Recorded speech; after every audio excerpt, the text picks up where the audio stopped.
Okay, today we are making the most bright, tangy, ultra creamy key lime pie. It's made up of a silky smooth filling that literally melts in your mouth, a crisp, buttery graham cracker crust that adds great texture, and it's all topped with a lightly sweetened whipped cream that just brings the whole dessert together. So to start off, you want to preheat your oven to 375F or 190C and start preparing your pie crust. So to a food processor, add in 180 grams or 12 full graham crackers and pulse that until it resembles fine crumbs.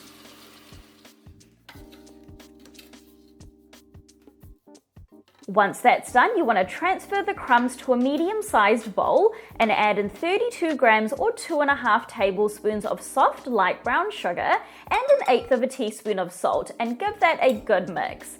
Now to finish off, add in 84 grams or 6 tablespoons of melted unsalted butter and give that a good mix so that all the crumbs are coated well in the butter. Once it's almost mixed together, I like to just use my fingers to finish it off because I find that it just kind of helps to ensure that everything is mixed really well. So once you're done, your crust should look something like this. And now you just want to gently press this into a 9-inch pie dish. I like to just use my hands to do this, but you can use a flat bottomed glass or measuring cup as well. I also like to do the sides first and then fill in the middle. I find that it just helps to achieve a more even crust.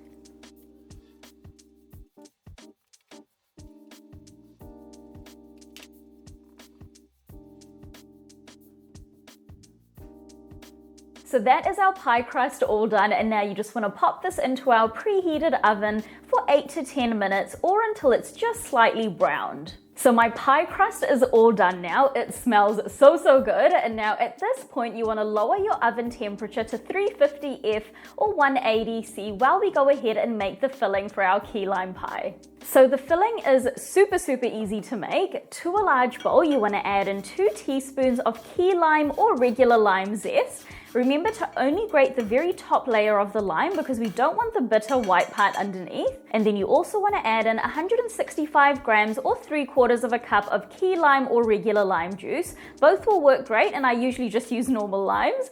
525 grams or 1 3/4 cups of sweetened condensed milk, and 4 large room temperature egg yolks. And then using a whisk, give that a good mix until it's well combined and smooth, but you want to avoid over mixing because we don't want too many air bubbles in the filling.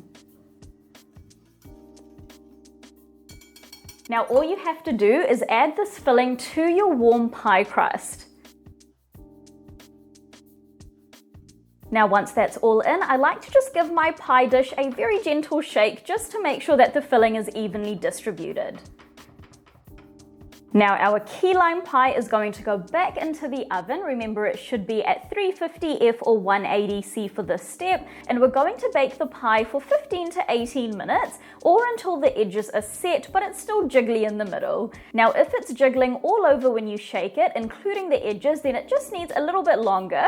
But if you notice that it's starting to puff up around the edges, then it means that it's over baking. So you just want to keep a close eye on the pie when it's almost done. So remember, we want it to be set on the outer edges but still jiggly in the middle for the perfect key lime pie. So my key lime pie has finished baking up now, and now you just want to let it come to room temperature, which might take about kind of an hour to an hour and a half, and then you want to pop it into the fridge for at least 2 hours to allow the filling to kind of firm up and set up really nicely before we move on to the last step.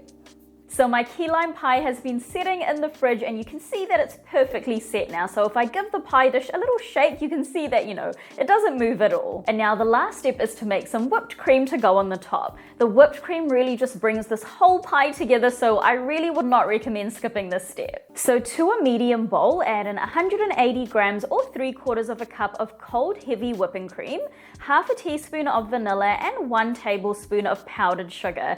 And then using a whisk or electric mixer, whip until you reach stiff peaks. You want to keep a close eye on the whipped cream when it starts to thicken up because you don't want to over whip it.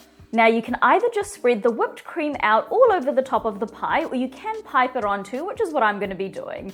So I'm just popping my whipped cream into a piping bag with a 1M piping tip on it, and I'm piping large swirls around the edges of the pie. You want to make sure that each slice has a really good amount of whipped cream. Now for a bit of extra deco, I'm going to add some lime zest on the top of my whipped cream. And then that is my beautiful, beautiful key lime pie all done. This key lime pie has the most wonderful, bright, and refreshing flavor to it. It's tangy, ultra creamy, and has the most wonderful buttery crust with a silky, smooth, melt in your mouth filling. It is honestly so, so good. It is so, so silky smooth. That is just incredible. And the crust is just like perfectly firm. So, you know, it's firm enough that it's holding its shape, but it's not so firm that it's like really hard and it's, you know, hard to kind of get your fork through it. And that whipped cream just really helps to bring the whole pie together. It just adds like an extra bit of creaminess, which is, you know, so, so good. So that is it for today, guys. If you do decide to give this beautiful key lime pie a go, then please do leave a review on my blog. It really helps my content out and I absolutely love hearing from you guys. I'll see you in the next video.